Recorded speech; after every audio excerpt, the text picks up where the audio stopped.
So, on that note, I am so honored to bring over to the show Gary Frankel. He is, like I said, made his debut on the Daily Caller with his article, Public Schools Don't Need More Money. They Need to Spend It More Wisely. Good morning, sir. How are you? Not bad. How about yourself? Good. And where are you coming from this morning? I am in College Station, Texas. Oh, are you a Texan? I was looking at your background. I'm seeing Texas, Texas, Texas. Yes, I am, ma'am. Oh, you don't have to call me ma'am, but thank you anyway. That was very kind of you. Welcome to Common Sense America, Gary. It's so nice to meet you. I absolutely love Young Voices. Everybody that comes to me from Young Voices is just top notch in my book. And I want to first hear a little bit about you, and then we'll dig into public schools. Then we'll dig into the halls of education. But tell me a little bit about where you're originally from, how you got to Young Voices, and what are you passionate about? Because I see you, this is your debut writing. Tell me everything. Well, thanks again for having me on. Sure. I was born in the New York area, but I've lived in Texas for about 13 years now. Okay. Um, I got into politics from a very, very young age. I think the first election I paid attention to was 2012 when I was 12 years old. Got involved formally when I was 15, Huh. got into policy when I was 20, and I've been writing ever since. I'll be starting a PhD in K-12 education and administration in the fall at Texas A&M. I'm very loyal. I can Um, tell. so, education policy, civics Mhm. education, American political thought are my main areas of interest, and it's what I like writing and talking about. I love you had posted on, I think it may have been your LinkedIn account, but I resonated with your headline. And this is Twitter, recovering journalist. I write about education, history, and American political theory. I'm a grad student and a contributor. Opinions are all mine. And I'll tell you what, I love following you on your Twitter account. It's very active, but let's head into the halls of education. Clearly, that is a passion for you. And I love that you're going to be getting your PhD. I applaud you.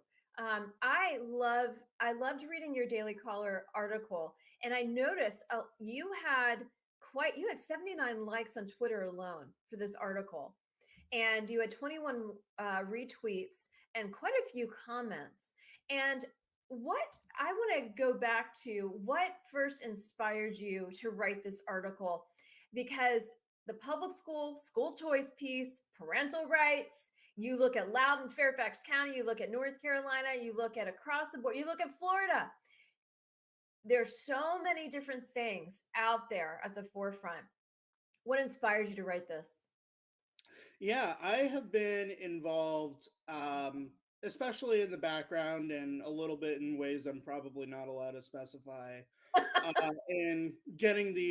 in trying to get the school choice bill in Texas over the hump. Texas has historically had a really difficult time getting school choice bills passed, mainly due to opposition from rural Republicans and urban Democrats who argue that such policies will defund public schools. Ah, Um, aha. yes. Okay. Okay, good. And Continue. Continue. yes. And I had noticed another wave of such arguments as the bill was first coming to the table for the first time. I saw an op ed in the San Antonio Express News by a couple superintendents within Texas that said a lot of things I didn't like. So, this op ed was an intent to correct the record, so to speak, Mhm. and sort of illustrate to the general public what your tax dollars really go to in terms of public schools because it ain't all your kids' education. Yeah, let's break that down. So talk to me about the tax dollars, because clearly we have and I'll say, you don't have to say anything. I always say this to all my young voices and turning point guests. I think we have a dictator in the White House who's going to take everything from us. And, I see a lot of our money, our taxpayer dollars going down the drain. as my husband would say, going to butterfly causes, going to this and going to that. So talk to me about where are our tax dollars going when it comes to public education? Because I'm all about making sure these kids get the best education possible. And right now, it's all watered down. That's what I see. Yeah, and there's certainly a lot of things you can complain about as far as the White House goes in terms of their spending. But Oh, for your here's my list. but for your education tax dollars, a lot of that is going to come down to your state government and especially your local school board. And Mhm. there are some very famous instances around the country of public schools spending money on things that are not education. There was a story from La Jolla Independent School District in Texas a couple years ago, which used some of their general fund that came from the state to build a giant water park. Oh, Um, what was the justification on that one? they wanted a water park. Wow. And I want $1 million. Can I have that? I suppose so. But Seattle Public Schools, and this one's going back about 10 or 15 years, but it's still a very famous example, spent $3,500 on a retirement party for one person. Oh my gosh. Um, but when you look at it at a national scale and try to see what the trends really are, there are two major areas Okay. where a lot of your tax dollars are going. One is hiring administration. Uh-huh. So, Mhm. over the past couple of decades, the number of students and the number of teachers have grown very modestly, about 6 or 7%, and sort of tied to one another, which Okay. makes sense. As you Right. get a little bit more students, you need a few more teachers. Right. While the number of administrators has gone up by like 85%. That's a huge jump. And a lot of these people are making six-figure salaries. Okay, hold on a second. Six-figure salaries of the 85% in jump. But what are they pushing out? Because I had a book author. I'm going to throw it up here really quickly. Out of the melting pot into the fire pit. Multiculturalism. He talked about the fact that school administrators, professors are making six figures on pushing DEI alone. So, my question is, do you know if it's specific to this whole new you're shaking your head. That's more higher education. Okay, but still. Yes. Okay. It's definitely happening. That's just more at the higher education level. Okay. Okay. What's happening in public schools, and it's much more mundane, but Mhm. equally harmful, it's compliance with government regulations. That's what most of these administrators are doing. They are filling out forms and ensuring compliance.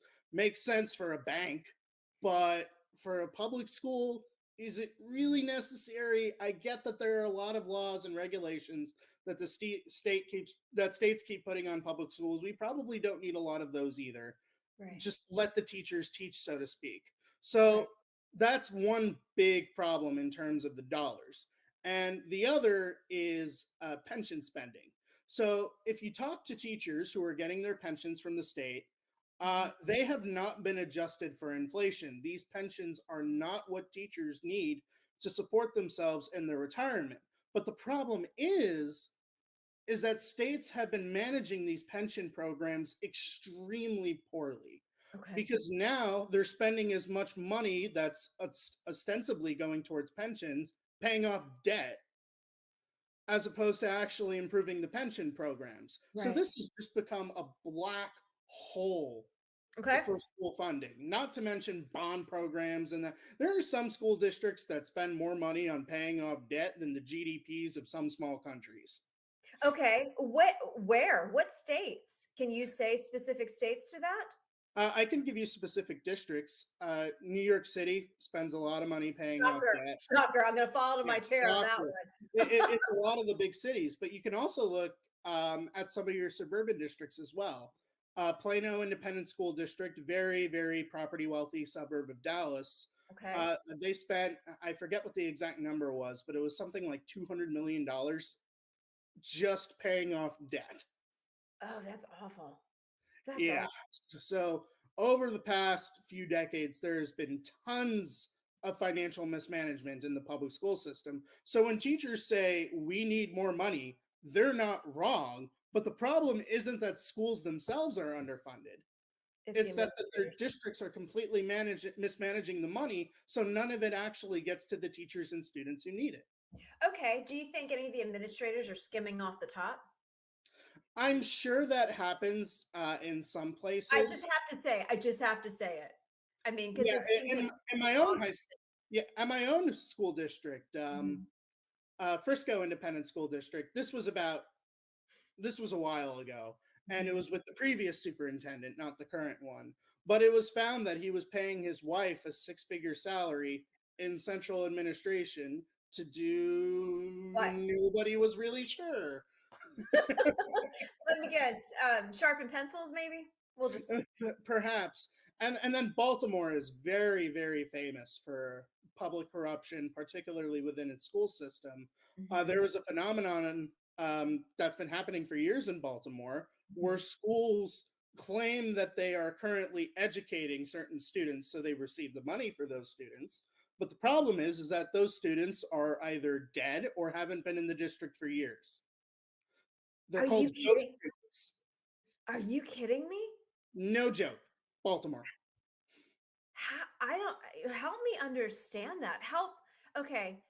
Talk to my kitchen table audience: moms, dads, grandparents, retirees, military veterans, uh, active duty. Help us understand that. How does that happen? Because there's not enough accountability with all the regulations and all of the enforcement mechanisms that states pass to hold their school districts accountable. You'll very, very rarely see an audit conducted. Oh my gosh. Okay, so let's go down this path. Let's talk about, okay, you have public schools, and now we have all the school choice stuff going on. So we have that, and then we have private schools, we have charter schools. So where does the dollars and cents come in when you have people saying, okay, enough of this public school stuff? They're throwing this wokeness cult stuff down my kid's throat. My kid is, being abused, and they're not doing anything about it, and the school administration continues to take our tax dollars and is giving us watered down history, if you will. So what do we say then to the parents around the nation? And let's just generalize it from that standpoint first. What do we then say to them if this is aware and we know that this is happening? So is it potential that if we pull our money out from public school, is that going to make the public school worse? Or because you would automatically think, common sense would say, I'm pulling my kid out. They're not getting my money anymore. We're putting our money over here because we want our kid to have a better education. Does that actually happen though?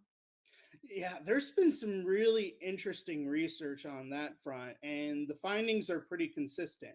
So there Okay. are two important areas to think about here. First is how the school district spends money once a certain number of students leave, Okay. and two, how they perform. Are Right. their students doing well? So Mhm. what the research has found, and a Stanford economist named Caroline Hawksby has done some excellent research on this, is that when there are more private schools in a given area within a certain distance of a particular public school, Mhm. that public school actually does better because they have more competition. So they have to sort of buck up and improve themselves Okay, that because makes otherwise they're going to lose all their students. It's basic capitalism.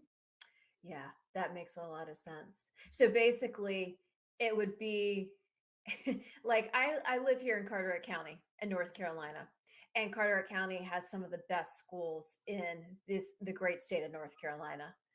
But then you have Onslow County right neighboring it, and Onslow County is being known more and more for their school administration skimming off the top and allowing Mm. child abuse and teacher abuse to happen. So you would think that they would want to buck up and basically prove themselves wrong because of all the other schools that they have to go up against. So basically, what you're saying is the competition right there, capitalism right there, the competition would inspire them to be better public schools, knowing that they could lose, but knowing that they have all this other competition that they have to go up against. Exactly. It's lots of research in a lot of different states to find that those competitive effects of capitalism are really real in Mhm. helping public school performance. And even if your state is super anti school choice for whatever reason, there's no chance that you can get a school choice bill passed. What Mhm. you might be able to get through is something called open enrollment. And in an open enrollment system, what happens is that if a public school still has space left over Okay. after whoever is assigned to that school has Uh-huh. registered, Mhm. that anyone from any district can transfer in. Mm. So you still get some of that competition from Right. competing for students, even if you can't get, for example, a private school choice bill passed. Right. So Right. there's lots of opportunities here for parents and advocates to try and stimulate more competition within the school system. Yeah. No, that's fascinating. How can we stimulate the and I'm gonna with you becoming a PhD, I want to just ask you a couple more education questions Of separate from course. the school itself. But how can we stimulate this next generation with true history, with civics, with the real stuff, not watered down stuff? Because I know I'm significantly older than you, and I know I even had watered down history and watered down civics. I loved my history and civics teachers. I loved them. I would go and hang out with them because I loved being around that topic. And I loved doing those types of things with my family because my dad was in politics. So I learned it that way. But I know a lot of people don't have that opportunity. So how can we bring more meat to the bone when it comes to the learning, the real knowledge of things? How can we do that? Yeah, the single most important thing that you can do for your children on this front, and it's not just for civics, it's for everything really, Yeah. is to read to your kids. Ah, Read to thank your you. kids Thank you. frequently and often, as much as possible, with true good literature and history. Just read to your kids. Mm, That will demonstrably benefit them in so many different ways, and it will make their entire lives easier on average. mm. But beyond that, it's also I'm don't have any research to support this, but Yeah, I that's do fine. have some of my own experience on this front. Sure. Is good historical fiction or miniseries, or Mhm. for example, the John Adams miniseries, the movie Gettysburg.